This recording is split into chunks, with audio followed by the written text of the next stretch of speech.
Hello everyone, welcome. आज का हमारा टॉपिक है नॉन स्टोइकोमेट्रिक डिफेक्ट। जो पार्ट है हमारे पॉइंट डिफेक्ट का। ओके, हमने पहले स्टडी किया था कि डिफेक्ट्स क्या होते हैं, डिफेक्ट कितने टाइप्स के होते हैं। तो उसमें हमने सीखा था कि defect are of two types, one is point defect, another one is line defect. तो उसके बाद हम पॉइंट डिफेक्ट स्टडी कर रहे थे, जिसमें हमने बताया था कि जो पॉइंट डिफेक्ट होते हैं वो कितने टाइप्स के होते हैं, 3 टाइप्स के होते हैं। Stoichiometric defect, impurity defect and non stoichiometric defect. और स्टोइकोमेट्रिक डिफेक्ट को हम ऑलरेडी कवर कर चुके हैं और इम्प्योरिटी डिफेक्ट भी हम स्टडी कर चुके हैं। तो आज का हमारा थर्ड जो था नॉन स्टोइकोमेट्रिक डिफेक्ट, उसको हम आज इस वीडियो में कवर करेंगे। ओके, तो नॉन स्टोइकोमेट्रिक डिफेक्ट क्या होता है? जैसे कि नाम से पता चल रहा है कि स्टोइकोमेट्री में क्या आ रहा है कि चेंजेस आ रहे हैं। ओके, नॉन स्टोइकोमेट्रिक डिफेक्ट मतलब स्टोइकोमेट्री चेंज हो रही है उसकी। जो हमने बताया था कि कोई भी क्रिस्टल लैटिस होता है, कोई भी आयनिक क्रिस्टल लैटिस होता है, वो कैटायन और एनायन से मिलकर बना होता है। अगर उनका कैटायन और एनायन का रेशियो अगर सेम रहता है तो इट मीन्स उसकी स्टोइकोमेट्री में कोई चेंजेस नहीं आए हैं। तो अगर उसकी कैटायन और एनायन के रेशियोज चेंज हो जाते हैं तो उसका मतलब उसकी स्टोइकोमेट्रिक में चेंजेस आए हैं, उसकी स्टोइकोमेट्री में डिफेक्ट आया है, तो उसे हम क्या कहते हैं? Non stoichiometric defect. ओके, तो इसमें हम क्या लिखेंगे? नॉन स्टोइकोमेट्रिक डिफेक्ट क्या होता है? डिस्टर्ब, इट मीन्स दूसरा कलर लेते हैं। ऐसा डिफेक्ट्स कलर चेंज कर देते हैं।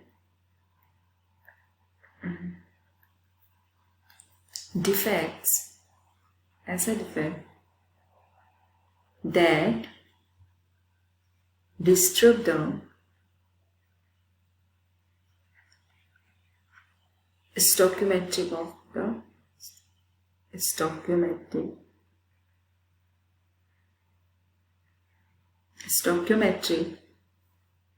of the crystalline substance, crystalline lattice. Okay, तो जो क्रिस्टलाइन लैटिस की जो हमारा स्टोइकोमेट्री को चेंज कर दे उसे हम क्या कहते हैं? Non stoichiometric defect. मतलब उसको स्टोइकोमेट्री उसकी क्या हो चुकी है? चेंज हो चुकी है। तो नॉन स्टोइकोमेट्री के अगर हम टाइप्स कहते हैं तो ये 2 टाइप्स के होते हैं। और इसमें और एक इम्पॉर्टेंट पॉइंट क्या है कि electrical neutrality will be maintain. तो इलेक्ट्रिकल जो न्यूट्रलिटी होती है वो क्या मेंटेन रहेगी। Okay, electrical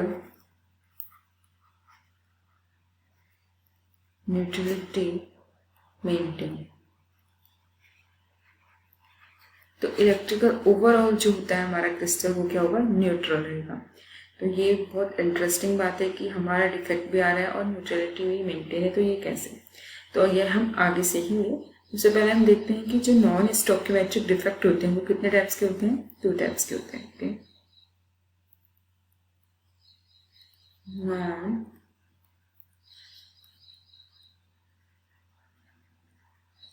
non stoichiometric defects are of two types.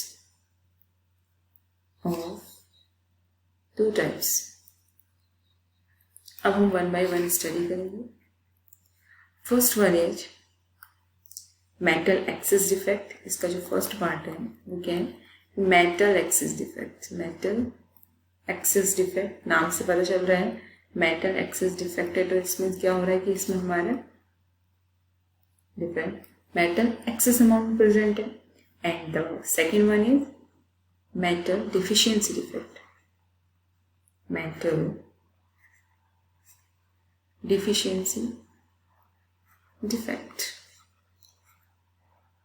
अब हम इसमें सीखेंगे, 1 by 1 स्टडी करेंगे कि फर्स्ट पहला हम टॉपिक ले लेते हैं metal access defect.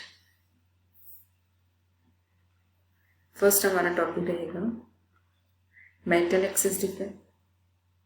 Metal access defect.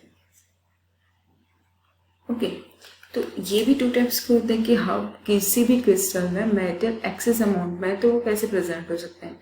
जैसे नाम से पता चला मेटल एक्सेस है तो इसकी 2 कंडीशंस, ये 2 तरीके से हो सकता है। ठीक, वन इज अगर हमारे क्रिस्टल लैटिस में कोई एनायनिक वैकेंसी आ जाती है, एनायनिक वैकेंसी, अगर एनायनिक वैकेंसी आ जाती है तो इट मीन्स क्या है कि मेटल एक्सेस हो जाएगा। पहले तो कोई भी हमारा जो क्रिस्टल होगा परफेक्ट क्रिस्टल होगा, उसकी स्टोकियोमेट्री कितनी होगी, मतलब इक्वल होगी, मतलब कोई डिस्टर्बेंस नहीं होगा। अगर उसमें एक वैकेंसी क्रिएट हो जाती है तो इट मीन उसकी स्टोकियोमेट्री में डिफरेंस आ चुके हैं, उसकी रेशियो कैटायन और एनायन का रेशियो के जो वो चेंज हो चुके हैं। तो इसमें जो मेटल एक्सेस डिफेक्ट है इसका फर्स्ट कौन किस तरीके से हो सकता है, अगर हमारी जो क्रिस्टल में एनायनिक क्या जाए वैकेंसी आ जाए। एंड सेकेंड वन इज, दूसरा तरीका है कि इंटरस्टिशियल कैटायन।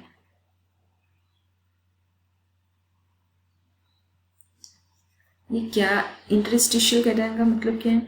इंटरस्टिशियल मतलब खाली जगह, और उस पर हमारा क्या आ जाए, कैटायन आ जाए। कैटायन क्या होते हैं? वो मेटल, मतलब कैटायन का मतलब वो मेटल जिसमें क्या होते हैं, इलेक्ट्रॉन, बहुत ज़्यादा मात्रा में इलेक्ट्रॉन होते हैं, वो अपने इलेक्ट्रॉन को देना चाहते हैं, तो इसीलिए उनमें क्या आ जाता है, पॉजिटिव चार्ज आ जाता है। तो इंटरस्टिशियल साइड पर क्या आ जाए, हमारा कैटायन आ जाए, तो इससे भी हमारा क्या आ जाएगा, कैटायन आ जाएगा। तो कैटायन किसको इंडिकेट करता है, मेटल को, तो इसका मतलब क्या होगा, मेटल की एक्सेस हो चुकी है। तो अब हम सबसे पहले पढ़ेंगे इसमें सबसे पहला पॉइंट एनायन वैकेंसी को हम स्टडी करेंगे। Anionic vacancy, okay. तो एनायनिक वैकेंसी क्या होती है कि हम सबसे पहले अगर हम बात करते हैं कि क्रिस्टल लैटिस सोडियम क्लोराइड की, ठीक है। तो एक हमारे पास पहले हम एक क्रिस्टल लैटिस बनाते हैं सोडियम क्लोराइड का, Na+Cl- Na+Cl-, Na+Cl-,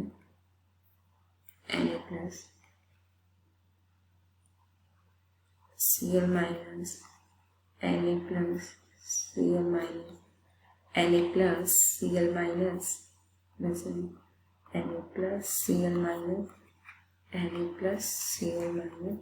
and Na+, ये हमारे पास क्या है, परफेक्ट लैटिस है, परफेक्ट क्रिस्टल लैटिस है। ये हमारे पास एक क्या है, ये हमारे पास एक परफेक्ट क्रिस्टल लैटिस है। अब इसमें एनायनिक वैकेंसी आ रही है तो कैसे क्रिएट होगी, अगर मैं इस परफेक्ट क्रिस्टल लैटिस में को हीट करूं सोडियम क्लोराइड की प्रेजेंस में, और एनी सोडियम के वेपर प्रेशर, सोडियम को हम क्या करें, वेपराइज करें, तो वो क्या हो जाता है, सोडियम वेपर पास कर रहे हैं तो वो आयोनाइज हो जाता है, यानी Na पॉजिटिव और इलेक्ट्रॉन में ऐसे ब्रेक होगा, ठीक है। हम सोडियम वेपर पास कर रहे हैं सोडियम क्लोराइड के क्रिस्टल से, तो ये हमारा आयोनाइज हो जाता है, Na पॉजिटिव 1 इलेक्ट्रॉन हम इसमें वेपर पास कर रहे हैं सोडियम क्लोराइड के क्रिस्टल से। तो क्या होता है, due to the electrostatic force of attraction, जो यहाँ पर Na पॉजिटिव है, ये इसमें से, इस क्रिस्टल में से कोई सा भी एक एनायन को अपनी ओर क्या करता है, अट्रैक्ट कर लेता है। तो अब हमारा क्या मिलेगा हमको, जब इसने किया तो अब हमारे Na पॉजिटिव तो हमें वहां से मिला था वेपर से, और Cl उसका बाहर आ चुका है, तो हमें NaCl में मिल जाएगा, ओके। तो अब हुआ क्या कि जब हमने उसमें से सोडियम क्लोराइड क्रिस्टल में हमने जब सोडियम वेपर पास करा, तो वहां से एक हमारा एनायन जो हो गया वो बाहर आ चुका है, और अब हमारा क्रिस्टल कैसा हो चुका है, देखिए Na पॉजिटिव Cl-,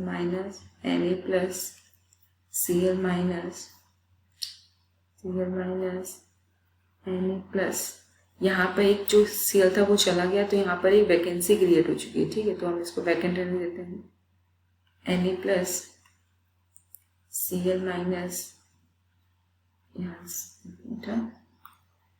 यहाँ पर हमारा क्या है, Na+Cl-, यहाँ पर Na+Cl-। तो यहाँ पर हमारी क्या होगी, वैकेंसी क्रिएट हो चुकी है। तो अब क्या होता है, तो हमने पहले पढ़ा था कि नॉन स्टोकियोमेट्रिक जो डिफेक्ट होता है, ओवरऑल उसकी इलेक्ट्रो न्यूट्रलिटी क्या होती है, इलेक्ट्रिकल न्यूट्रल होता है, उसमें न्यूट्रलिटी उसकी मेंटेन रहती है। तो वो कैसे मेंटेन रहेगी, जब हमने NaCl के क्रिस्टल सॉलिड में Na वेपर पास किया, सोडियम वेपर, तो क्या हुआ था, हमारा Na से हमें क्या मिला था, Na पॉजिटिव प्लस इलेक्ट्रॉन मिला था। तो ये वाला जो इलेक्ट्रॉन है वो यहाँ एंटर कर जाता है, इसीलिए इसकी ओवरऑल जो इलेक्ट्रॉन न्यूट्रलिटी जो होती है वो मेंटेन रहती है, ठीक है। जितने ही प्लस चार्ज है उतने ही माइनस है। बट इसमें जो कैटायन और एनायन का रेशियो होगा, इतने जो Na पॉजिटिव बीच यहाँ पर देखें Na का अगर रेशियो देखें, Na कितने हैं 1 2 3 4 5 6 Na है इसमें। Na और Cl की अगर हम बात करते हैं तो Na 6 है और Cl कितने होगी 1 2 3 6 रेशियो 5। जबकि पीछे जो हमारा परफेक्ट क्रिस्टल था जो कि जिसमें कोई डिफेक्ट नहीं आया था, तो उसमें हमारा Na और Cl का जो रेशियो था वो कितना था 6 था। तो यहाँ पर इसके रेशियो में चेंजेस आ चुके हैं, तो इसीलिए इसे क्या कहते हैं नॉन स्टोइकियोमेट्रिक डिफेक्ट। और इसमें हमारा क्या है मेटल की क्या होगी डिफिशियंसी। मेटल हमारा क्या है यहाँ पर क्या मेटल एक्सेस हो गया है ना, क्योंकि यहाँ पर सोडियम है तो मेटल अब 6 हो चुका है और Cl कितना -5 हो चुका है। तो ये क्या है मेटल एक्सेस हो चुका है और किसके कारण एनायनिक वैकेंसी के कारण। एक एनायन अपनी पोजीशन को छोड़ के बाहर जा चुका है जिसकी प्लेस में इलेक्ट्रॉन आ चुका है, और इसी जो वैकेंसी के कारण को हम क्या कहते हैं एफ सेंटर कहते हैं, जो कि रिस्पॉन्सिबल होता है हमारे कलर के लिए। इसमें अनपेयर्ड इलेक्ट्रॉन भी आ चुका है और ये पैरामैग्नेटिक इन नेचर हो जाता है। ओके, पैरामैग्नेटिक इन नेचर क्योंकि इसमें एक इलेक्ट्रॉन आ चुके हैं, ये हो जाता है पैरामैग्नेटिक इन नेचर। कलर्ड हो जाता है। क्यों कलर्ड होता है? क्योंकि यहाँ पर एक वैकेंसी क्रिएट हो जाती है जिसमें हमारा अनपेयर्ड जो इलेक्ट्रॉन एंटर कर जाता है, इसे हम एब्सेंटर करते हैं, जिसके कारण जो हमारा NaCl होता है उसका कलर होता है क्या होता है येलो इन कलर। क्या हो जाता है येलो इन कलर। और अगर हम बात करते हैं डेंसिटी की, क्योंकि इसमें से Cl जो हमारा बाहर जा चुका है, इसलिए जो डेंसिटी जो होगी वो क्या होगी decreases, density will okay density क्या हो जाएगी डिक्रीज हो जाएगी। तो ये क्या था हमारा ये हमारा metal deficiency metal access defect जो हम फर्स्ट करके उसमें जो था हमारा एनायनिक वैकेंसी का एनायनिक वैकेंसी हमने स्टडी करी। अब जो हमारा सेकंड वन है वो है इंटरस्टिशियल कैटायन, जो हमारा इसका ही सेकंड पार्ट है कि मेटल एक्सेस डिफेक्ट का सेकंड पार्ट है